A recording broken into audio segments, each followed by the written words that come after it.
Hello বন্ধুরা, কেমন আছে সবাই? আশা করি সবাই ভালো আছে। আজকে শুক্রবার, আজকে আমি গরুর মাংস রান্না করব। বড় করে আলু কেটে দিয়ে পাতলা ঝোল করব। কালকে বাচ্চাদের স্কুল নাই, যাতে ওরা রুটি মশলা দিয়ে পরোটা দিয়ে খেতে পারে। আর শুক্রবার মানেই হচ্ছে গরুর মাংস। বাঙালি মানেই গরুর মাংস। গরুর মাংস ছাড়া কোনো কথা নেই। কেউ কেউ গরুর মাংস খেতে পছন্দ করে, খুব ভালো লাগে আমাদের।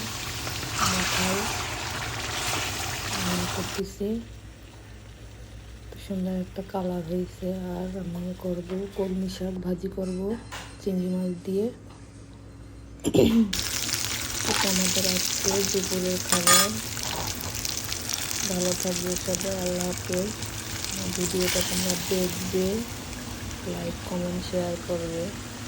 ধন্যবাদ সবাইকে।